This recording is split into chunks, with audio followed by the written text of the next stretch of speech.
I bought a list of your films, just in case. Good evening. Sorry, I didn't realize it was going to take more than 20 minutes to get through all this preamble stuff, but let's get straight to it now that we're here. Thank you for welcoming Anne, who is, I know from many years, is highly articulate and highly full of interesting things to say. I'm sure this evening will be no different. I'm going to suggest that since we are starting kind of quite a bit later than I thought we were, let's plunge straight in with a very basic thing. You, as we've been hearing, you studied in London for a bit. You went back to Hong Kong. Let me sketch. You briefly worked for King Hu, or his company anyway, and but he was not making a film at that time, so there was nothing really going on in terms of film production. And you found a job fairly quickly in television. You started making stuff for TV, and you worked for, primarily to start with, I think for TVB, big commercial television station, by far the most successful one in Hong Kong. Then you made a series of films for ICAC, the Independent Commission Against Corruption, which had been brought in by the British colonial government to deal with issues of police corruption primarily, because they'd become scandalous in Hong Kong at that time. And two of the films you made were also scandalous because they weren't shown. They were suppressed or banned because you were too outspoken in them. And then you went to RTHK, where you made Boy from Vietnam and a couple of other films before getting to make your first feature, The Secret. Right? Is that a correct summary? Yes. Great. Then I'd like to know what your ambitions were. Perhaps you speak for yourself, but also maybe for some of your contemporaries, because that was around the time that I first went to Hong Kong as well, in the late 70s. Yes, you gave us a lot of encouragement. Well, I tried. The fact is that Hong Kong cinema was ripe for renewal at that time. How do you mean? Right for what? Renewal. It needed Oh, something yes, new. yes.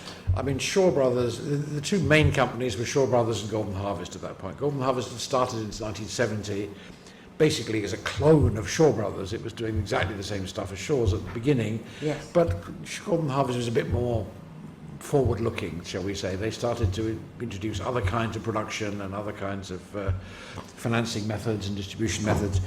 And but they were the two dominant companies. There were a few smaller independent companies, right, but not so much. And there were the left-wing companies, yes, as well. Left-wing meaning just pro-China. So, well, yeah. In that context, yes, when you started making films, you worked with smaller independent companies to begin with. Your first three films were all made for independent outfits. What were your ambitions? Did you obviously you wanted to do something different from what you could do at the big companies? Give us a sketch of what the mood was like at the time. May I say something while you pause for breath? Of course. I wish to thank Garden Cinema for inviting me here. It's very meaningful for me and for you to attend this session. And I wish to thank Tony, because actually he was very much a kind of a guiding light for us. I mean, I think it was never mentioned, because when I was in RTHK, he came and told us that he really tried to make publicity for us young filmmakers, and telling us not what we should do, but what he expected us to do. When I was about to shoot Boat People, he was very encouraging, although I had a lot of doubts, because it's about Vietnam and it wasn't about Hong Kong. But he said, an Asian movie about Asian people has not been made before, especially on this topic. And so I made Boat People, and in fact he came to the location to look at us. Yeah, so I really want to take this opportunity to thank him. Yes. Really. And then what we want to do is, I mean, when I was in TV, I met Patrick Tam, who was my leader in in the TV series. He was a very good planner, and he's very interested in new wave films in the West. He was an apostle of Godard and Ingmar Bergman, and he was always talking about Godard. And I just worked for King Hu, and I was his fan. And when King Hu got the grand prize of technique in Cannes in 1975, I was very happy, and I told Patrick, and he sort of huffed and said, "We're not going to make that. We're going to make films about how people live nowadays." And actually, that's what we did. So, I mean, in a way, the guiding spirit of the new wave is Patrick Tam. Although later he didn't make too many films because he was extra critical and very, very, very, how do you call it, meticulous in his demands, so not all the demands can meet him. But we will all, we have a love and hate relationship with him because we envy him, but at the same time, I really admire his work. So we set out in a way, as Patrick said, because actually in TV we were already doing that. I mean, using direct sound, locations, real locations, and stories about people's lives. So that was roughly how we were shooting movies which were different from the Shaw Brothers films, which were mainly costume dramas or shot in the studios.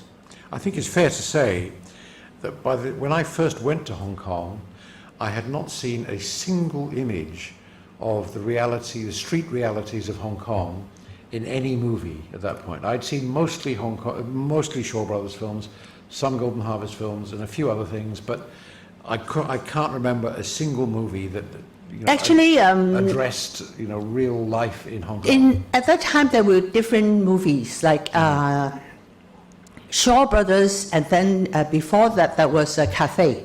Yep. Shooting in black and white with 60s beautiful stars like Yu Ming and Lin Dai. But they shot most of the stuff, interiors, in studios. Yeah. So it's, in fact, I mean, actually, this is what we are concerned with, actually, about what reality is and what kind of reality we should address, even until now. Yeah. Well, the first time I was conscious of anything to do with real Hong Kong life in Shaw Brothers movie was in mid-70s to late 70s, and it was obviously in response to television. It was because your TV dramas, when you weren't making them quite yet. It's very, how do you call it, dangerous. It's like once you do something, you do it by rote. Yep. Once they shot in studios, they couldn't go back to the streets. Yeah. And myself, once I shot in the street, I couldn't go back to the studio. I mean, if people give me 3 walls, I couldn't visualize the scene. It's more easy, but then it's like, it's terrible. That's why I can't be proud of being new wave and newfangled, because like new waves get old. I mean, if you want me to go back to try to do something in the studio, I can't. I mean, I try my best, but it's like the shop people cannot shoot in the street because they're not used to it. So, following Patrick Tam's advice, did you have an agenda? Makes it sound very formal, but did you have a plan to try and deal with topical issues in films? Was that what you were thinking? That's what we started. See, like we were much more humble and much more down to earth. It's like the first few in TV, we were given assignments. I mean, they are sort of the first series is CID. It's about the policeman, and then ICAC is obviously an assignment, and then RTHK is also an assignment. I mean, do these real cases in life. Like what we did with the Below the Lion Rocks was, we were asked to do, 7 directors were asked to do a series of 7 episodes on foreigners in Hong Kong. So each director was allowed to choose which country they're from. So I chose the Vietnamese, and Alan Fong chose Thailand brides. You know, so it's like they are assignments. And when we shot our first features, obviously we will shoot what we are familiar with. Mm-hmm. So the secret was actually a kind of different alternative of a crime drama. It's like a ghost story, but it's based on a crime drama. Mm-hmm. If we look at your first two features, I mean, you were one of the first of that generation, foreign trained. I mean, many of you had been to film schools overseas. Alan Fong had, and Choi Hak had, and quite a few others. Yim Ho, of course. And you were one of the first of all of them to get to make a feature film after your TV. And if we look at the first two, the first one was The Secret, which is based on a fairly recent real-life crime story, but fictionalized for the film. And it was shown here a year ago, and the Garden Cinema played it in its Hong Kong season last year. The second one is kind of a comedy, although it has some serious undercurrents. The one thing it has in common with The Secret is that it's about the past haunting the present in some sense. The past comes back, you know, to affect the present. But it's a ghost story and a comedy. And it's also a vehicle for its producer, who is a wonderful woman called Josephine Xiao, or Xiu, who plays she's the lead in the film. She works in a rather tatty Cantonese opera company, and they perform during a festival in Cheung Chau, one of the offshore islands in Hong Kong, very small, rather backward. And they're followed by ghosts. Now, as I said, there are certain common themes between the films, the past haunting the present, but the style couldn't be more different. And partly that's to do with you, I'm sure, and partly it's to do with cameraman. Because the first one was shot by David Chung, who went on to work with you again in Boat People and some other films. The second was shot by a Brit, a guy one of that group of Brits who had gone to Hong Kong to make advertising shorts, basically. Yes.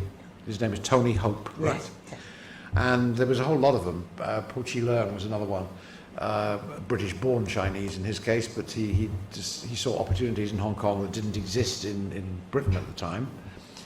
And Tony Hope had a very different approach to cinematography than David Chung had done. Not really. Not really? Partly, but we decided on that kind of style because we had only a 29 shooting day schedule. And it's a very complicated, all kinds of complicated setups. So I decided, actually, I really did that. I decided that it should be handheld most of the time.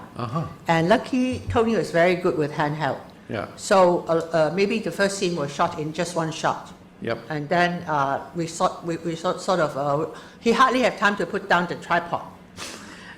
I'm answering your question that you were asking last, because you were saying what we really wanted to do. Yeah. What I really wanted to do for a start is just to make films. So whenever I can, I make a movie. I mean, whenever they give me a job, I didn't want to. I haven't any ambition to be a great director at that time. I mean, sometime later maybe. And I just enjoyed making movies. In fact, I make the best films like that because I mean, as the years go by, once your energy drops, and at the same time you have immense pressure to keep up the standard of your work. This is very difficult for directors, I think, maybe. I bet hardly anyone in this room has seen Ann's second feature, because it's quite difficult to see. In English it's called The Spooky Bunch.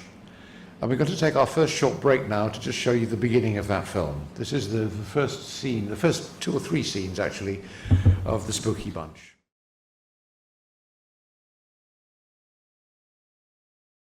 How long since you saw that?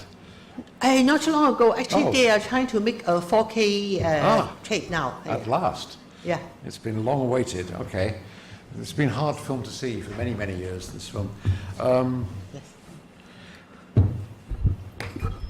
Both Secret and this were written by Joyce Chan. Yes.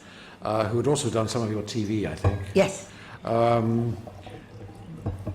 What guided the choice? Was it just because Siu Fong Fong wanted this film? It's her company that made it, right? Yes. She wanted to make this film, or was there what was the origin of it? She asked Joyce, first, and then Joyce asked me to be the director. And the idea originated with Siu Fong Fong. She wanted to make a ghost story. Yep. In the Cantonese theatre troupe. Yep. And when Joyce asked me, I immediately agreed because I like Cantonese opera, the colors, and the setting very much. And I thought it would be something like a tragic thing, like Farewell My Concubine, Yeah. But she said she wanted something which is ghost and funny. Yep. Very clearly, because she was a producer of the movie. Yeah. And she's kind of a comedienne, yes, amongst other things. Yeah. Yes. Yeah. So Joyce started writing the script, and then we went to do a lot of research. So a lot of these hauntings and these superstitious stuff actually are what the actors, the Cantonese opera actors told told us. Whose idea was it to go to this offshore island, Cheung Chau, to shoot it? Actually, it was me, because I shot one episode of ICAC in Cheung Chau, so I knew Cheung Chau quite well, because it's got no traffic, and then it's got that hotel. Everything was actually it's not set, so the harbor, obviously, what you saw just now, and all those boats, they are real. Part of the pedestrians are real, are not extras. They just stood there, and then we shot them. Right. After making this film, I'm sorry, we're just going to rush ahead like this. We Don't worry. haven't got time to stop and talk about anything in great detail, but let's bang on. I have a very long career. Sorry. Yeah, there's a lot of films to cover. We're not going to touch on all of them, I don't think. There won't be time. But right after this, you made parts 2 and 3 of your so-called Vietnam trilogy.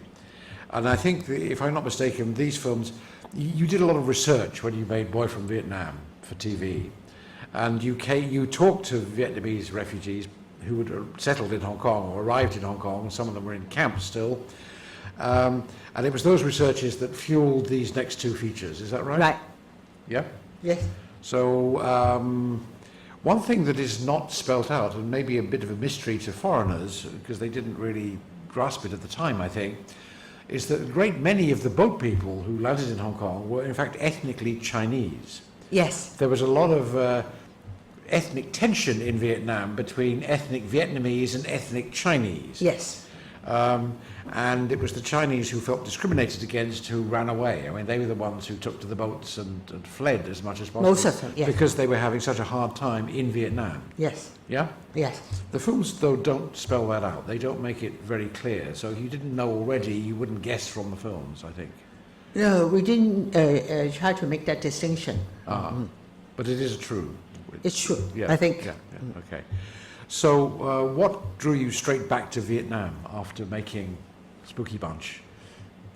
After that, at that time in the 80s, there were lots of films being made. And then actually, people make about 2 films, every director makes about 2 films a year. It's not like now, we make films every 2-3 years. Wang Jing at that time made 5 movies a year. And our reaction is She not, made 8 it's films not in 1 year, thinking, according to Shaw Brothers. it's not thinking, he should make so many films. What I was thinking myself was that I should catch up. And then my editor had been working for the film industry for maybe 20 years before, and his father was an editor. They are sort of an editor family. And he told me that if you are a director, you have to make 1 film every year, at least. Otherwise, you'll be forgotten. We hear all kinds of things, I said, okay, I'll try to keep it up, So I try to make at least one film every 3 years. Boat People was shot on location in China. Yes. And that was a slightly daring choice at the time because Hong Kong people who worked in the mainland risked being banned or having their films banned in Taiwan. Yes. And Taiwan was considered an important market for Hong Kong films at the time. And that did in fact happen with Boat People. Taiwan, at least briefly, banned you as a punishment for shooting in China. Not very brief. I wasn't off ban until 1988. Really? Yes, Boat People I thought that when they saw the film, they changed their mind and thought that this is. No. It's the whole situation is in fact quite strict but very humane. Oh. It's like when I was banned, I didn't protest or anything because I thought if they banned, they got these rules. So if you go to China to shoot, they will obviously ban you. Uh-huh. But then they showed the story of Woo Viet afterwards. After I went to China, so the film should be banned.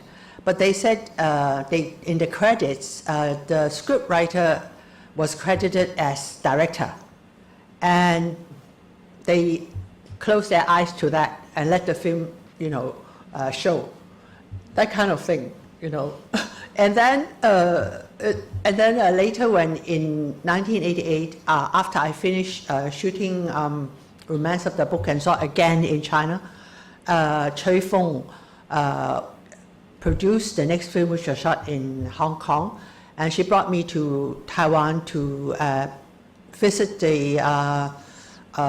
an officer, a cultural officer there. And once I visited him, I'm not banned anymore. What did you have to do? Just go and visit him. Oh. And then and smile a lot. and then also we have to write a sort of 会过书. Oh. But this is standard. We have to write because we are sort of ignorant and do not know, so we are very sorry we did that. And I think Zhong Chaohong, Sherry Chung, Hui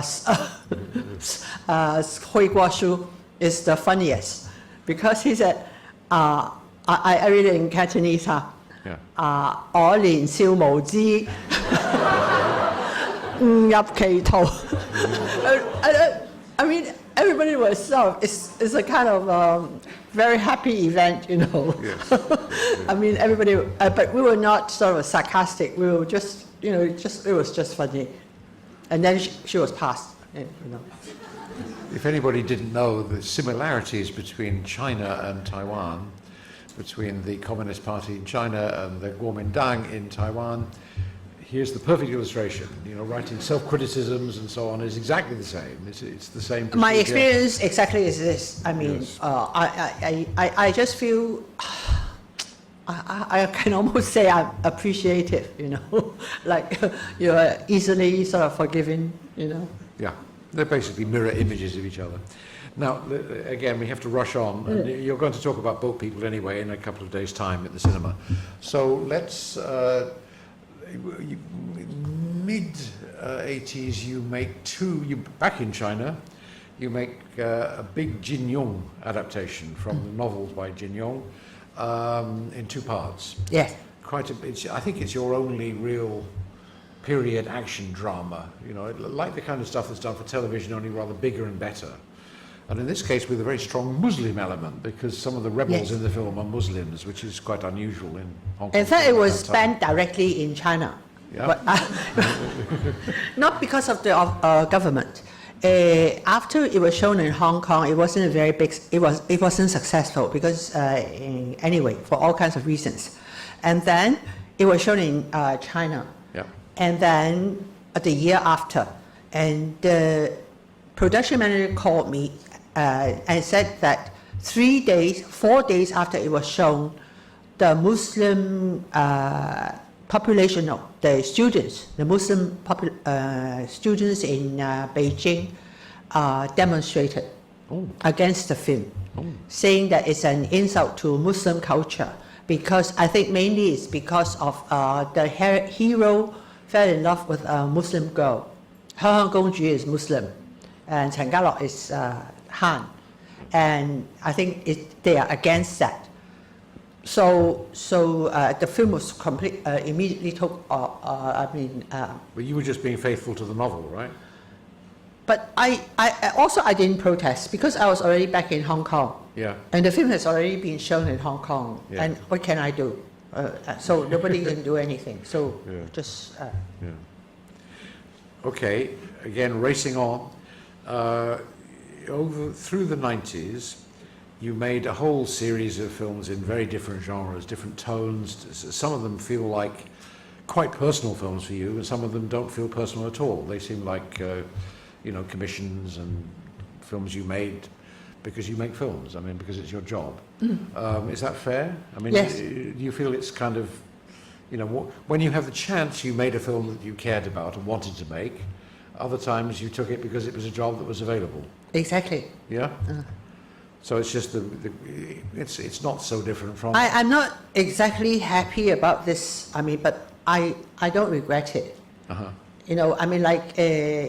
You just do whatever you can. At that time, I make a living making movies, and I don't earn very much because I'm not a box office success, and I don't know how to bargain with bosses. So I get not so good pay, and so I have to keep making films. Yeah. Okay. Are there any you particularly look back on with affection? Are there films that I look back on all of them with affection. Really? Yes. Even ones that were difficult to make or problematic? Even films which were unsuccessful. I mean, I think I make. The only thing is that I try my best every time, even if they're not successful or not well made. Yeah. And in general, we've established there are two types of films. They're the ones you want to make and ones you accept because they're on offer. In general, in both types, do you get to choose who you work with? Are you able to choose actors? Are you able to choose crew members, writer, especially cinematographer? Usually crew members, yes. And then the cast, I usually agree with the bosses, but most of the time I agree. Why is that so funny? Shouldn't I agree? Yeah. So it produces a very varied filmography. If you look down the list of your films, it's hard to pick out any strong themes, any strong impulses, because the films are so different from each other. Yes, because some of them I initiated, some of them the bosses initiated, and I feel I can shoot them, and I shoot them. Yeah. I think it's up to today that I feel that I want to be an author, but it's too late. I mean, I don't get many chances of making movies anymore. I know what an author is now. At that time, I was just making films. By the 1990s, I mean, we're 10 years, just over 10 years into your career as a filmmaker. 1997 is looming, and a lot of the film industry in Hong Kong is very uncertain about what the future is going to be after 97. 97 is the year when Hong Kong reverts to Chinese sovereignty, and the British colonial era comes to an end in the summer of that year, and all kinds of people are making all kinds of dire predictions about what the future will hold. Wong Kar-wai, for example, makes his gay film in Argentina, a film called Happy Together, and he claims that he has to make it now because maybe after 97 I can't make a film like this. Exactly. Well, it's not true at all. It was complete nonsense, but it was a useful excuse, I think, for him at that time. Anyhow, it has bad effects in the film industry because there's massive overproduction. Lots and lots of really terrible films are made in the 1990s in Hong Kong with very low budgets, no scripts in many cases, just designed to pull in money from pre-sales to the region. Right. And it has a very negative effect. It almost kills the film industry in Hong Kong, actually, because it alienates so many of the audience, particularly around East Asia, Southeast Asia, but even in Hong Kong itself. Yes. The critical date was 1993 or 4. Yeah. When Jurassic Park. Yep. It's the first time for many years that a Western film has the best box office in Hong Kong. Yeah. Before it was local films. And in the same year, the Taiwanese bosses, they all pulled out their investments. Yeah. I mean, because before they invested on the grounds of a few casts and a plot summary, and then they give you 1/3 of the money. So people can actually earn some money even before they started making a film. Mm-hmm. But afterwards, the kind of the production companies in Taiwan, they have an agreement that they will only buy the films which have been finished. So after that, no more sort of investments. Pre-sales. Pre-sales. Yeah. No, it was said at the time, I remember hearing at the time, that some films were in profit before they started shooting at all. Exactly. Largely because they got such a great deal from Taiwan. Yes. They could pre-sale to Taiwan for Yes. more than the cost of production in some cases. And you're quite right that films were sold on the basis of cast lists and an outline. It Yes. wasn't even a script. It Yes. wasn't, they didn't care who was going to direct it, didn't care who was writing it or anything about it, as long as it had star names and a sexy theme of some kind. This was the problem with Days of Being Wild for Wong Kar-wai. It's why Tony Leung had to be in that little scene at the end of the film, is because it was pre-sold with his name attached to it, and if he wasn't there, the distributors would refuse the film. So that's only one scene. Yeah. Yeah. Patrick Tam's idea. Okay. After 1997, I'm sorry to be so quick, but we have to. Yes. We have no choice. Yeah. We have to leave some time for these good people to ask questions as well at the end. So let's jump to 1997. Right after 1997, you made a film called Ordinary Heroes. Yes. One of your least commercial films, Yeah. I think it's fair to say. Yes. A film that in some ways looks back to the stuff you were making for RTHK. Yes. It seems very anchored in street life in Hong Kong. It's like torn from realities, social realities around you, and quite troublesome ones, and quite political. And it's a mixture of some street theatre. There's a quite famous street theatre guy who performs. You filmed his performance in the film. There are social issues raised through the action, and Anthony Wong plays a kind of barefoot priest. I mean, somebody who spends a lot of time and energy looking after junkies and street sleepers and people like that on the street. So this was about as uncommercial as it could possibly be in Hong Kong. I mean, this was a film that was very unlikely to recover, to make a big profit in Hong Kong. Under 1 million box Yeah. office. Yeah. But the cost of production was also quite low, I guess. It's 6 million. Why did you want to make this film? Oh, this is a film I really want to make. Why? I read this story about a guy who was killed under the flyover, and his brother told me his story. He is a kind of a political figure, but actually he's quite ignorant about politics. Yeah.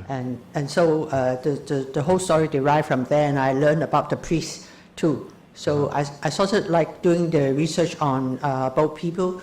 I started doing kind of interviews about these people, and I got to know them.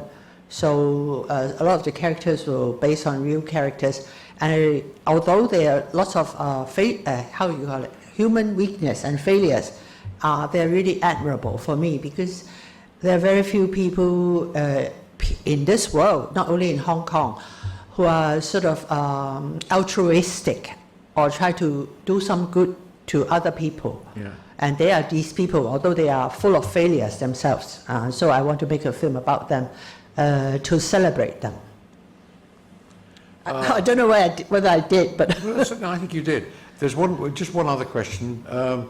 One of the casting choices in the film was quite surprising, because you cast Lee Kang-sheng, who was also here for the Garden Cinema last year, their Taiwan season.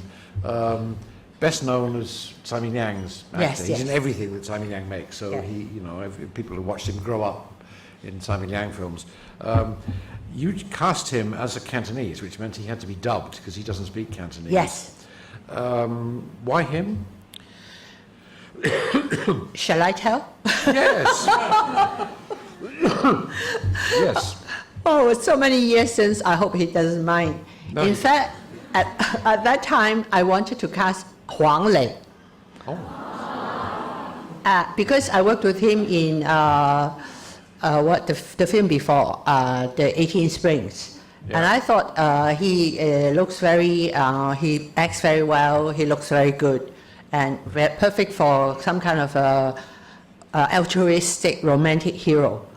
And actually I let him read the script and he agreed. But then the second version of the script, he immediately rejected because there was a scene about June 4th. Ah.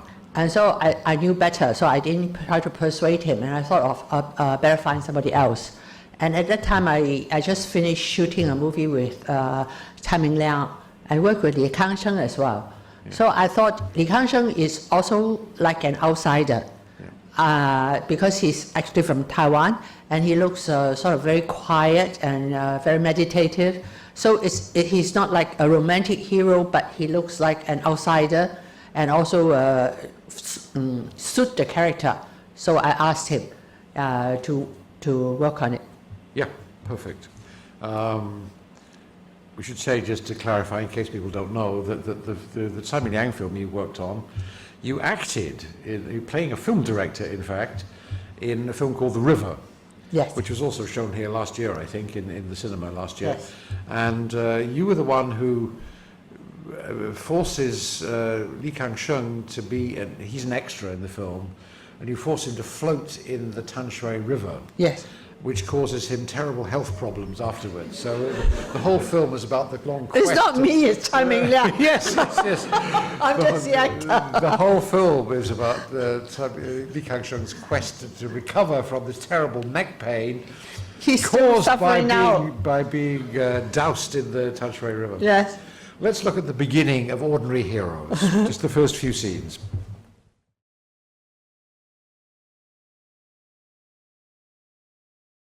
Now, your cinematographer that time was a man called Yu Lik-wai. Yes. Who had just come to wider attention because 1 year earlier he had shot Zhangke's first film. Right. And since then, of course, he's shot pretty much everything for Zhangke. He's become his main cameraman.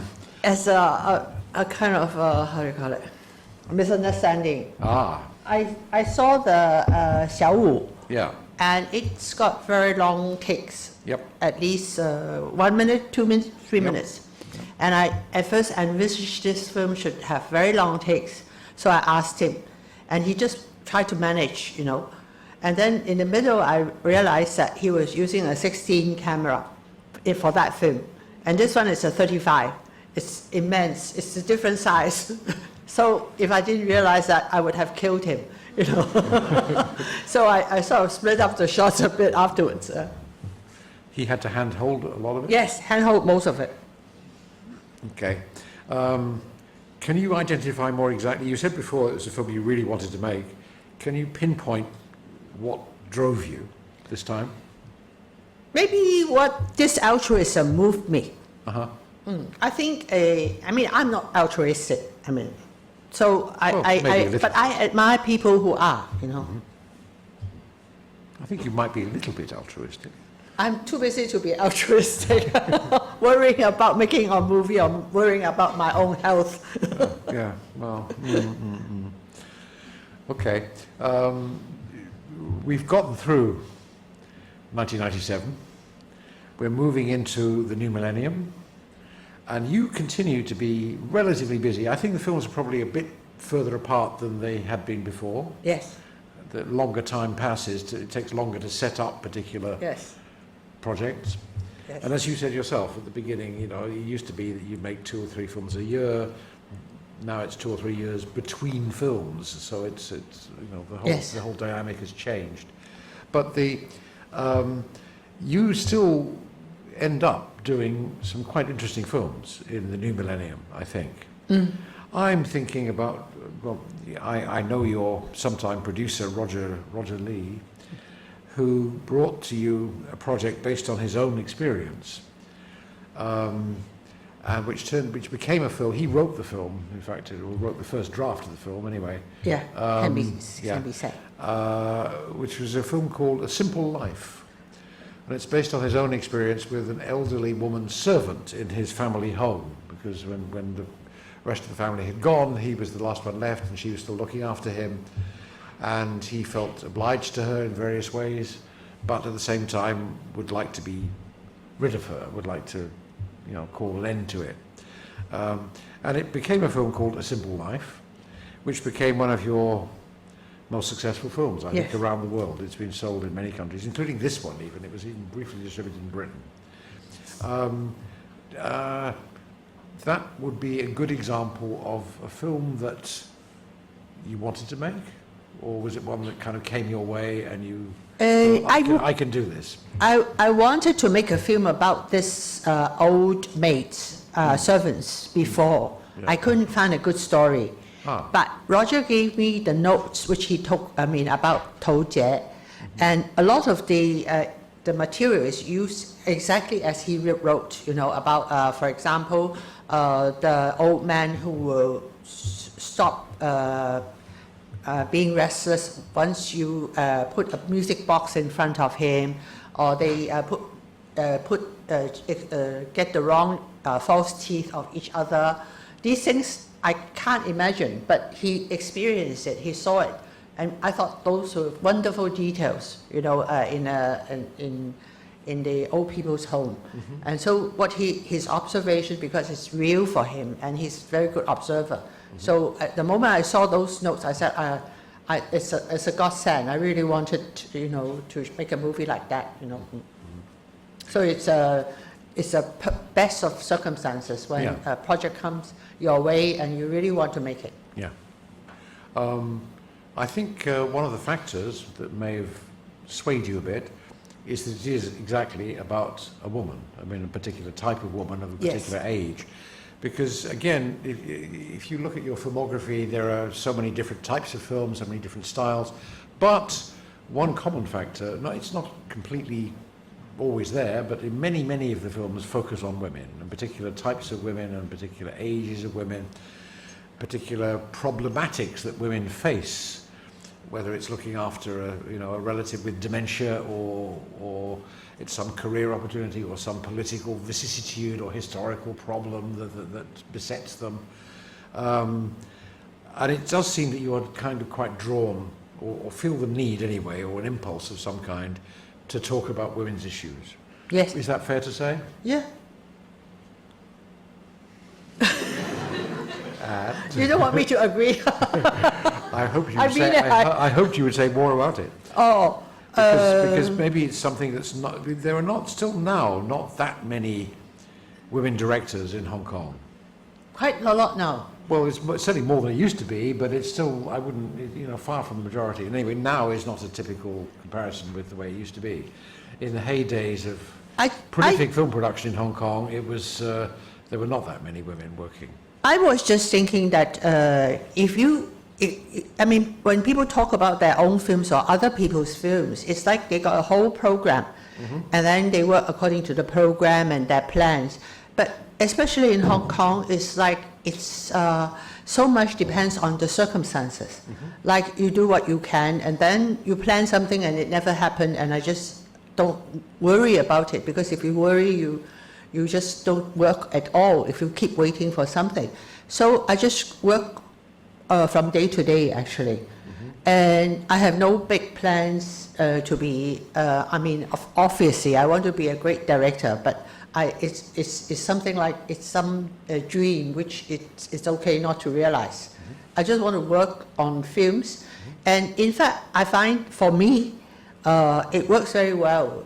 So far, it's because you just work according to the present circumstances and what is necessary.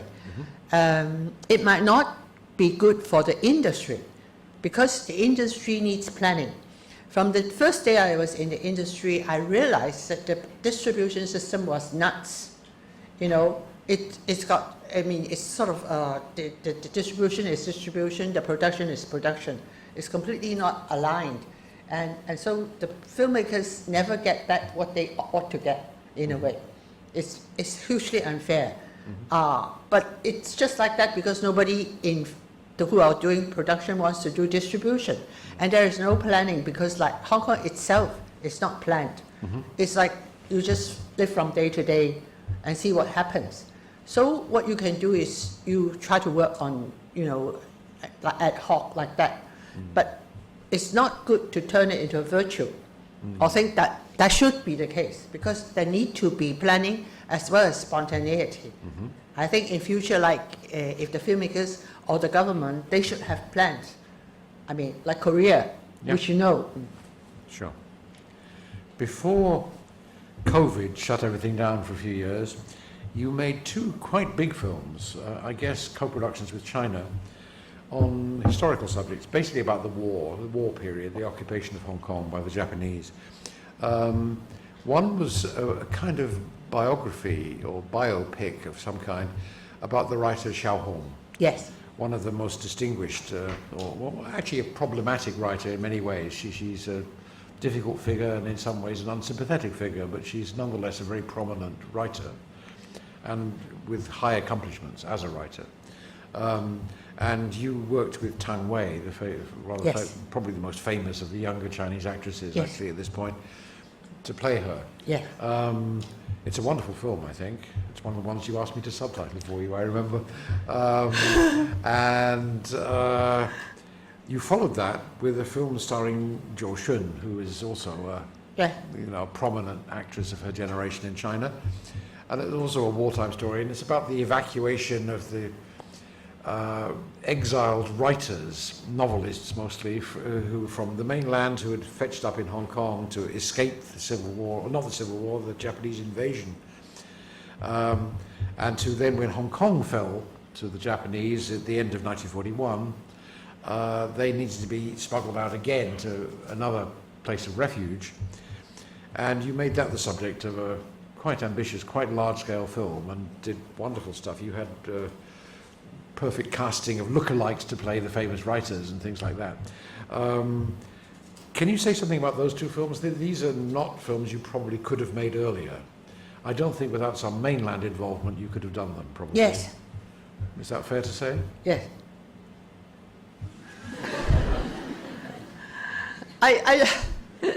I mean, I always got criticized because I seem to be running myself down every time I mention a film of mine. I'm actually hugely disappointed with what I did in these two films. Really? I feel I can do much better, but somehow I didn't. But I don't want to keep saying that. It sort of sounds so bad. I thought they were both pretty good, actually. Anyway,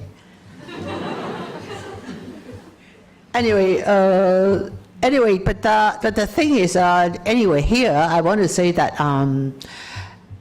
I really think that Ann Hui could be better in the film, because I saw her once getting very angry, and that was exactly the expression I wanted. But when she acted in a scene when she was angry, it was like acting. And I forgot to tell her, remember, can you do that before I made that expression?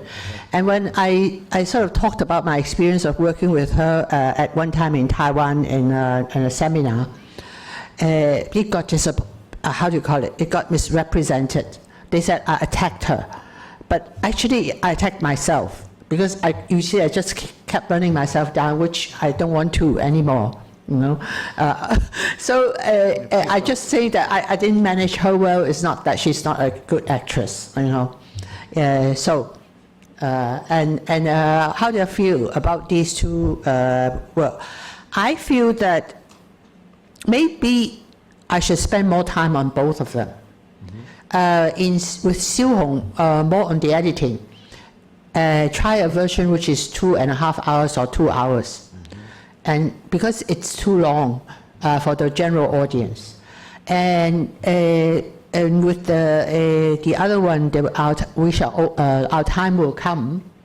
I think with the scripting, I should have spent more time, and with the action sequence, it would have been a classic if I had done that. I feel, but it's useless to regret, you know. This is my comment, you know. To leave time for these good people to ask you some questions, we have to rush to an end. And I want to go from rushing. From this point, I want to ask you about another writer, another Chinese writer who has been obviously very important to you. and that is the writer Eileen Chang, Zhang Eiling. You've made no less than 3 adaptations from her writings.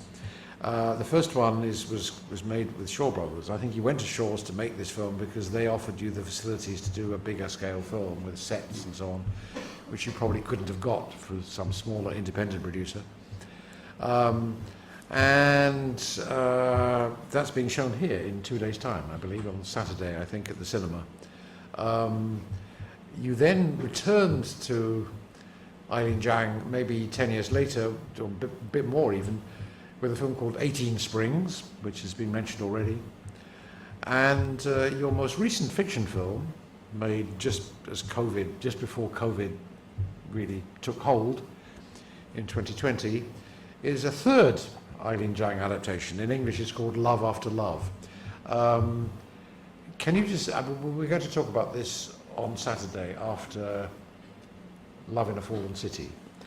But can you give us briefly a statement of why you're repeatedly attracted to Eileen Zhang? I have always been an Eileen Chang fan, but I was asked so much about Eileen Chang that I refuse to talk about her anymore. Okay. And in fact, I really shouldn't, because it's so repetitive. Oh. The first film I did was because I wanted to get out of Shaw Brothers pretty quick at that time. Yep. So I thought of doing an Eileen Chang, which I'm very familiar with, just to finish the contract. And so I feel very sorry about doing this very quickly, which is not so good, and to get out of Shaw Brothers, because I had severe arguments with the studio.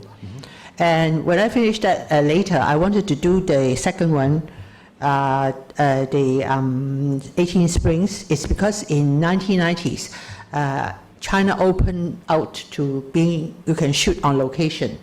And a lot of the scenes in Shanghai is street scenes, which I can shoot on location. So I'm allowed to shoot that movie. And that story is actually my favorite. So I wanted to, partly in a kind of penitence, to shoot that better, which I did. It's a lot better than the first one. So, but the third time is actually partly by accident, because I only set out to be the producer.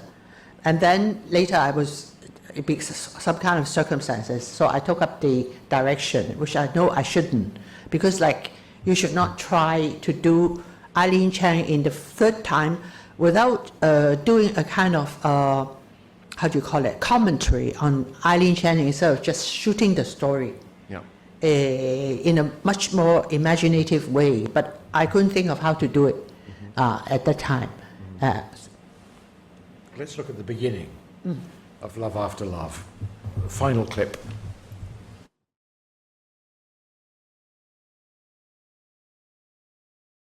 There's a very particular tone, isn't there, to the writing, which I think you've captured rather well in the film. Oh. It's the way the way the characters think and behave and speak seems quite faithful to me to the written word, the page. This time I saw it, everybody looks very embarrassed and very strained, which is quite strange. Yeah. It's just a very interesting tone. Artificial. Yes. It might be good. Yeah, but the writing is also sort of artificial. I mean, there is something quite the costume, stylized. everything. Yeah. Okay. Ladies and gentlemen, it's your turn. We've run out of time to have this chat, so thank you, Tony. We're committed to giving you a chance as well. There's at least one roving mic, there may be two, I'm not sure. And if you can wave a hand or something to tell us that you'd like to ask a question, we'd be pleased to listen.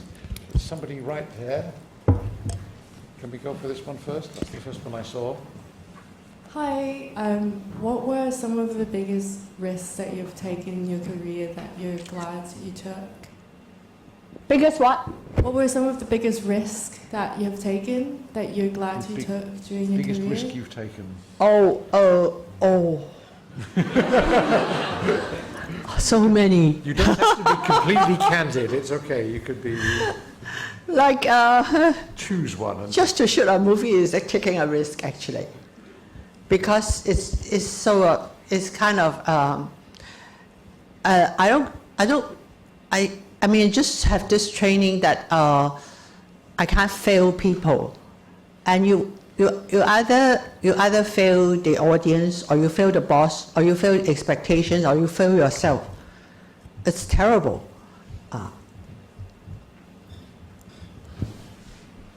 I mean, but the biggest risk, of course, is about people, and then romance of book and sword, because I've never done an action sequence before, and then even all the jialing is pure bravado. It's very difficult to adapt jialing. Everybody knows, yes. When you made the Jin Yong film, The Romance of Book and Sword, it was, I think, an entirely mainland cast. Yes. These were actors you hadn't worked with before. Yes. Right? I don't know about the crew. The crew were maybe... Crew is, we had 20 people from Hong Kong, and we stuck together the whole time. Yeah. Okay. Please. Oh, there are lots of hands suddenly. Can we have somebody right at the back? I don't know where the mic is, sorry, but there's somebody in the back row, I think, waving, or second to back row. Back row but one.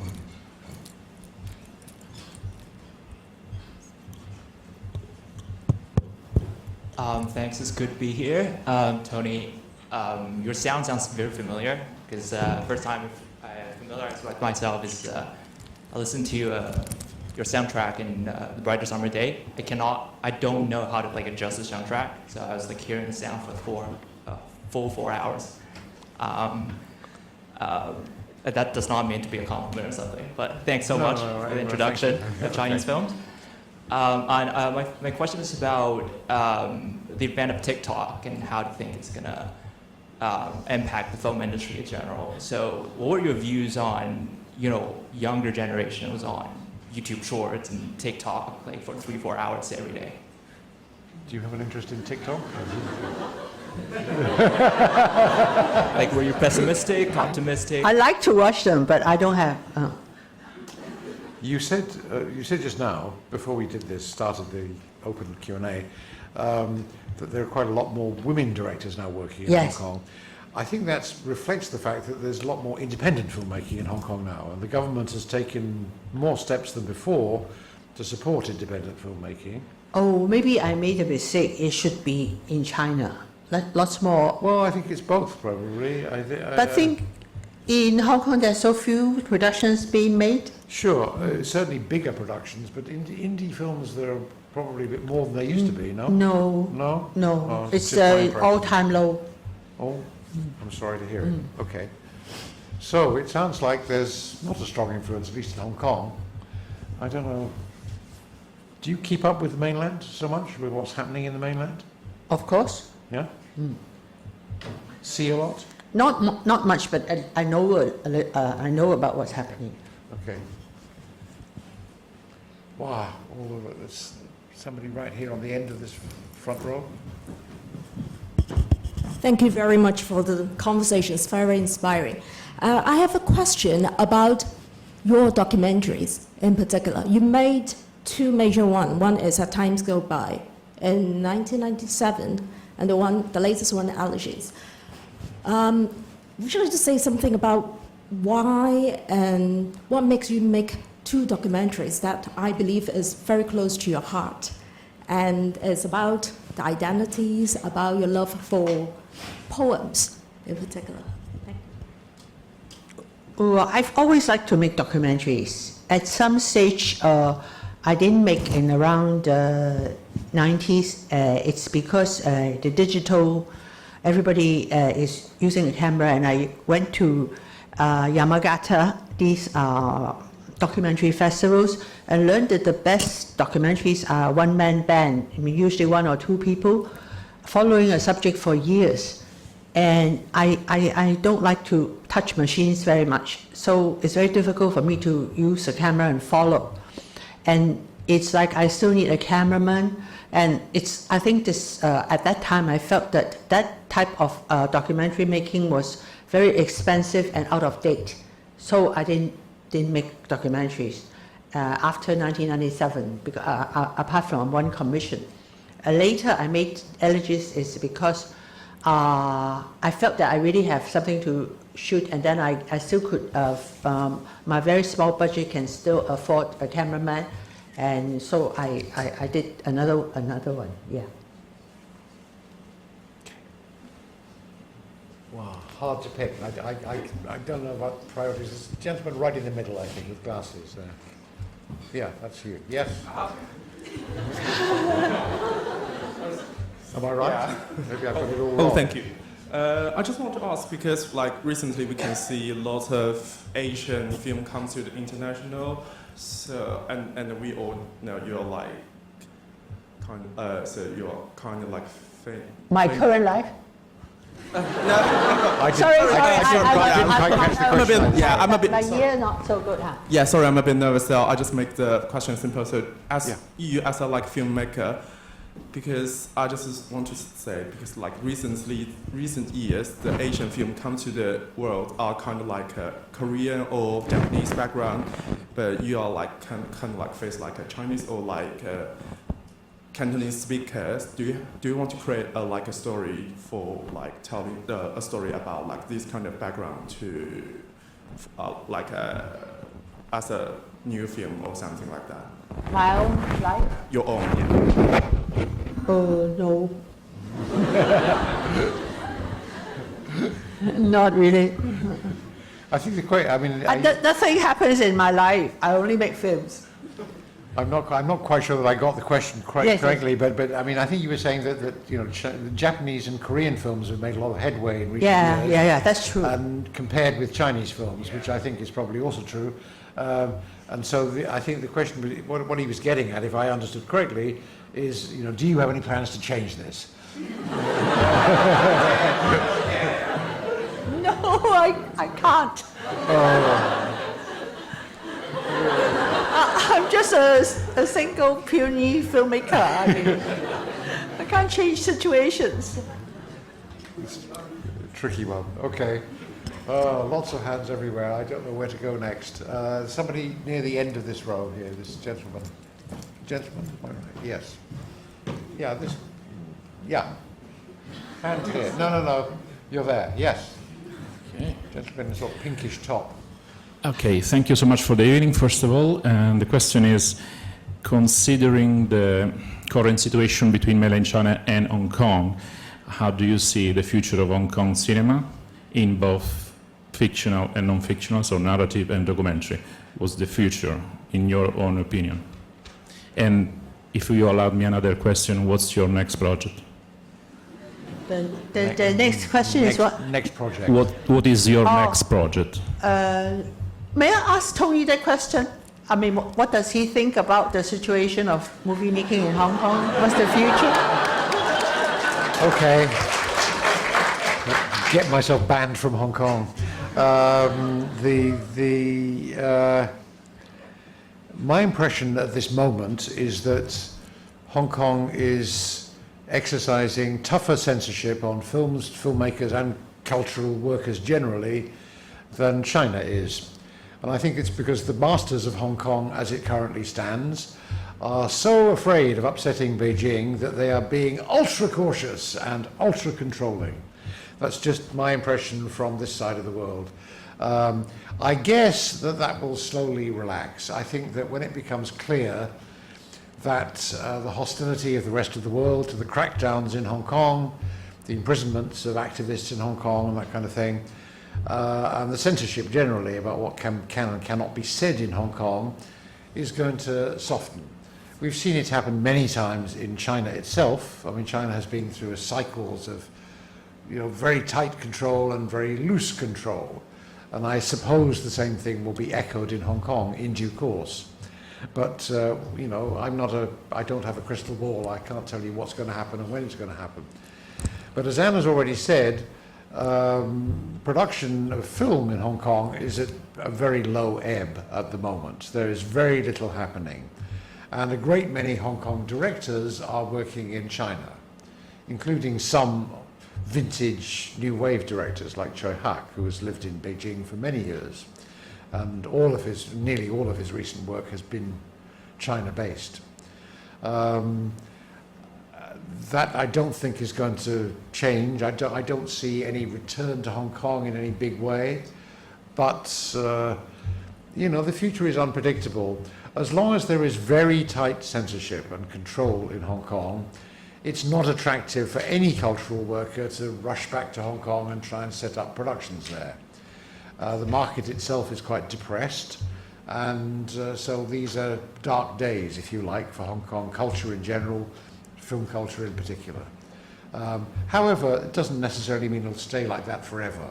I mean, maybe in 2 years' time, things will be more sensible, more relaxed, more progressive, more open to differences. Maybe the bosses of Hong Kong will learn to relax a bit and feel that they don't have to kowtow to Beijing all the time and do it too much to try and make sure that they're not ever on the wrong side of history. I don't know. That's just my impression. I don't think that lots of Hong Kong... Anne, I should just say Anne lives in Hong Kong. I don't she think- has to be a bit more careful about what she says. Yes.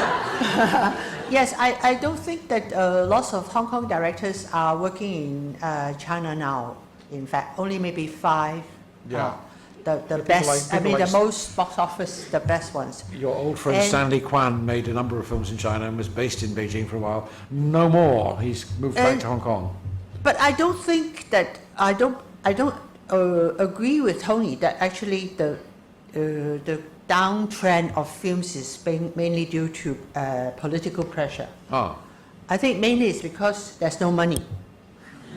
I think they don't want to invest because they cannot find a market. This is my belief. I'm not trying to, Yeah. you know. that makes It's sense. like, so most of the better films are actually government subsidized. So everybody is trying to get the funding from government, which Yep. is extremely difficult and competitive. Yep. But the films being made with these funds are generally actually much better than previous years. Every year it gets better. And I really firmly still believe in the filmmakers of Hong Kong, especially in future, to make good movies. But I also think that actually the whole idea of cinema has evolved to such an extent that before the place usually given to cinema has now been given to television series. And the cinema now is like an art form, very much so. And so the thing is to do for people who want to make cinema is to explore this new kind of filmmaking, which is different from filmmaking before. Like with the story, with, isn't it, Tony? Yeah, I think the so. more avant-garde things like self-reflective films or films which are cross between documentary and fiction, that kind of thing. Ordinary Heroes. You know much better. For example. Yeah, but I find that extremely exciting myself. I mean, I will try to make those films, actually, if possible, if I have enough imagination and creativity and longer life.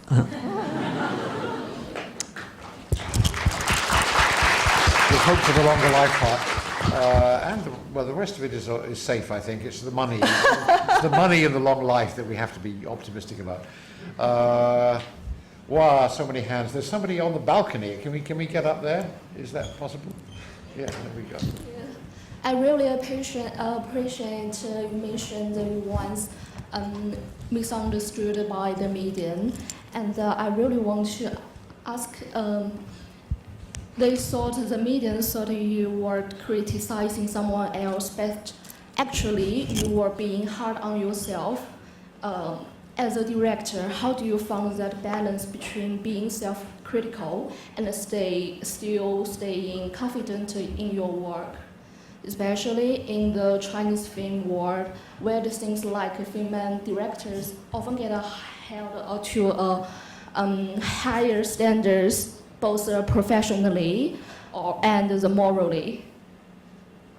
So my Professionally and morally. yeah, professionally and morally.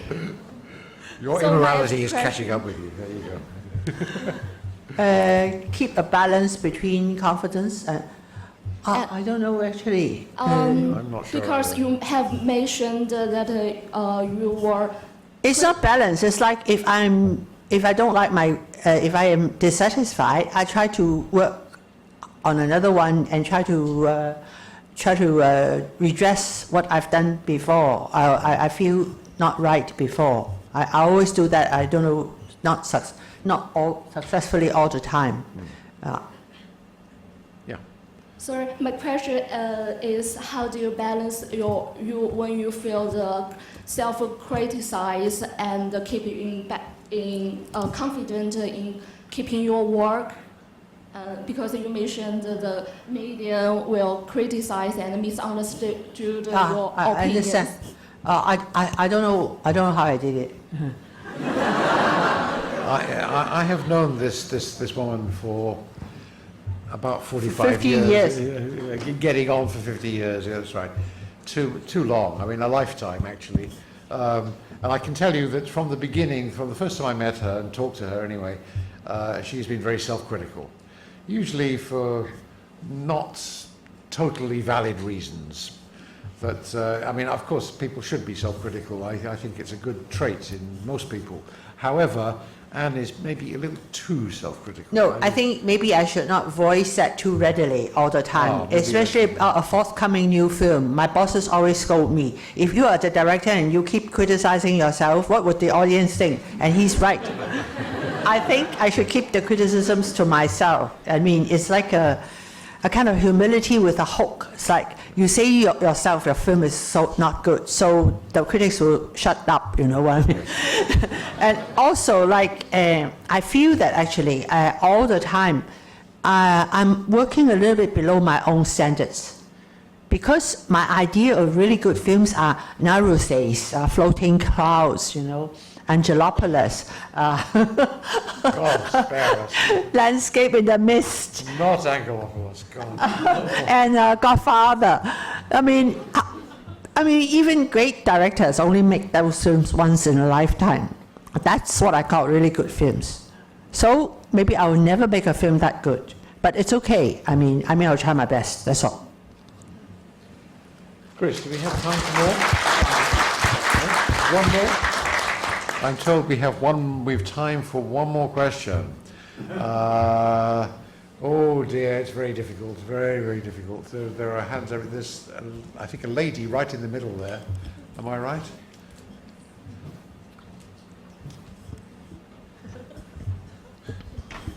Thank you so much for this incredible sharing. And I do have like two questions in total. One is, the first one is like, I know that you used to teach a film-related course at Hong Kong Baptist University, and I personally just graduated from that university. And I do want to know your opinion about the current film education in Hong Kong, and if there's any possibility, what kind of aspect you want to change in the current education system. And the second question is like a question on behalf of my friend. Like she is now studying film directing now in Hong Kong, and she tries to pursue a career in the film industry. And she is kind of struggling from the transition from the like academics into the industry. What kind of comments or suggestions you want to give to those kind of a new era, like emerging directors in Hong Kong? I don't understand why everybody wants to be a director. I mean, in 40 years ago, a director is a star. But I think whether you are a star depends on what talent you have. You can be an editor and a bigger star than a director. Depends on your ability and your creativity. So I think it's a kind of, how do you call it, superstition that people want to be a director, I feel. I mean, especially nowadays. I mean, where, you know, you can be a star if you are a cameraman, you can be a star if you're a script writer, especially for television. So you should vary your, and also you don't have to be a director all the time. I mean, I was stupid to be pursuing directing for 40 years. I should have stopped and take a holiday for 2 years before I start working again, or I can teach for 5 years, and then I have enough ideas and scripts to do, and then space myself so that I don't have to be running around feeling desperate. You know, I think it's like you just plan yourself, and pace yourself better. And so long as that thing satisfies you, or you don't need to show people, so desperately that you are great, I mean, I was always doing that. I know how stupid it is. So this is my advice. Sure. Thank you so much.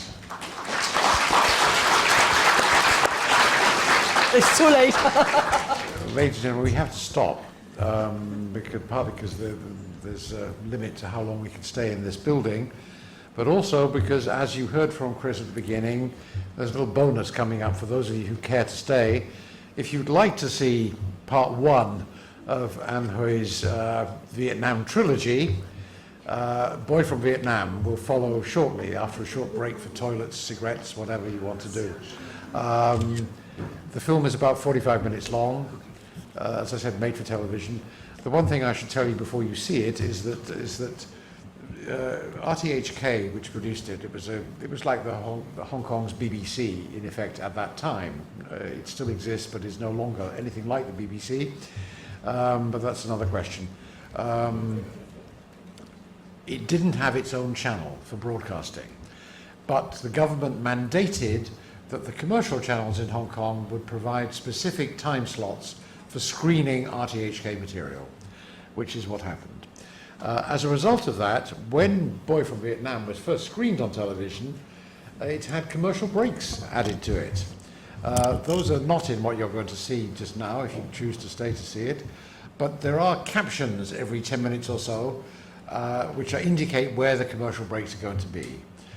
So please ignore those captions and just carry on with the film as it is, okay? Yeah. Ladies and gentlemen, thank you so much for coming and for staying. Big thanks to Ann Hui. Thank you.